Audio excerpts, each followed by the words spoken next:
आज Doubtnut app download करें। Doubtnut पर अपने सभी गणित, रसायन विज्ञान, भौतिक विज्ञान और जीव विज्ञान के डाउट्स का करो सफाया। बस प्रश्न की फोटो खींचो, एक ही प्रश्न को क्रॉप करो और तुरंत वीडियो सोल्यूशन पाओ। अभी डाउनलोड करें। हेलो बच्चों, तो हमें प्रश्न दिया गया है आकृति में 1 से 4 तक भुजा कोण भुजा सर्वांग समता प्रतिबंध के अंतर्गत कौन से त्रिभुज युग्म सर्वांगसम है?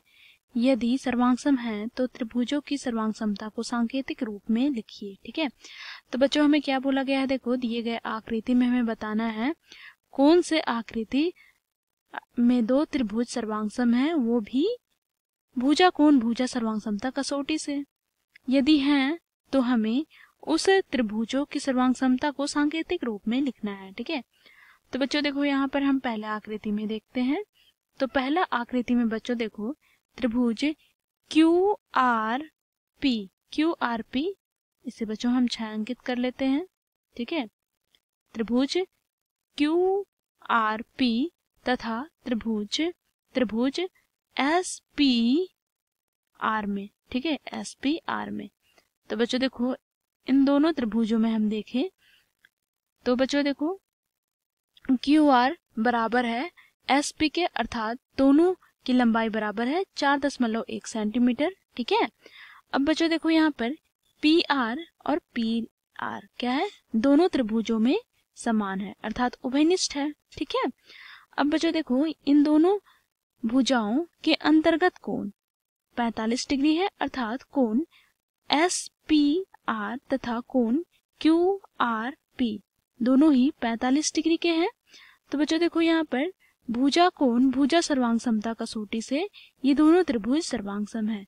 तो इसे हमें सांकेतिक रूप में लिखना है। तो हम यहाँ पर लिखेंगे त्रिभुज QRP सर्वांगसम है त्रिभुज SPR के। ठीक है, भुजा कोण भुजा सर्वांग समता कसौटी से।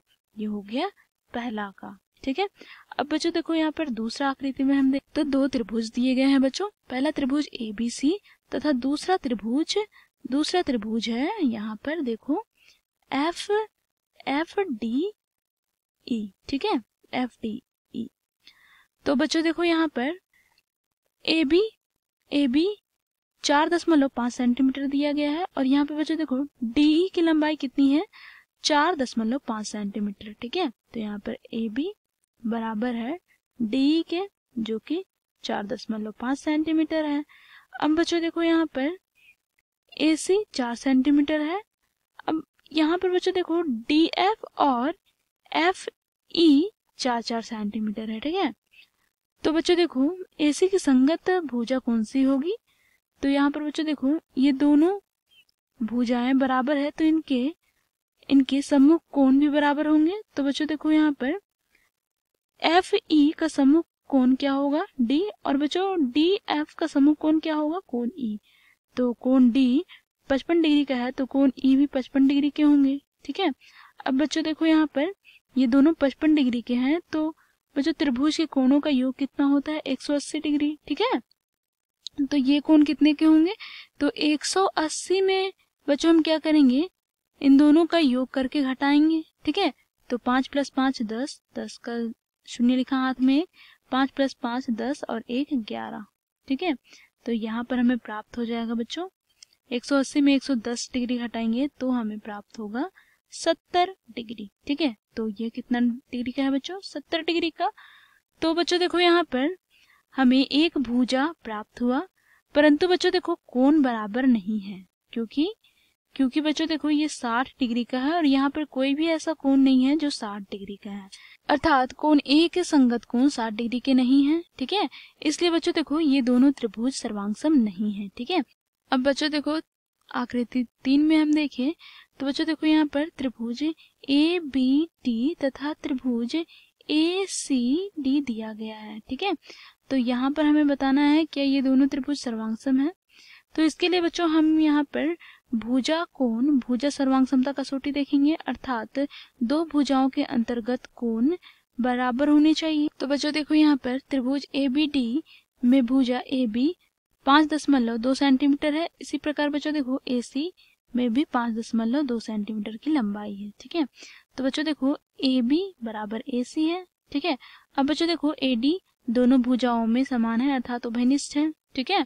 और बच्चों देखो दोनों भुजाओं के अंतर्गत कोण अर्थात दोनों ही कोण 35 डिग्री के हैं। तो बच्चों देखो यहाँ पर त्रिभुज ए बी डी सर्वांगसम है त्रिभुज ए सी डी के भुजा कोण भुजा सर्वांगसमता कसौटी से, ठीक है। अब बच्चों देखो चौथा में हम देखें तो हमें दो त्रिभुज दिया गया है, त्रिभुज ए बी सी तथा त्रिभुज डी ई एफ, ठीक है। तो बच्चों देखो यहाँ पर इन दोनों त्रिभुजों में हमें AC के संगत भुजा DF बराबर दिए गए हैं, ठीक है। AC बराबर है DF के। अब बच्चों देखो यहाँ पर BC बराबर दिया गया है EF के, ठीक है।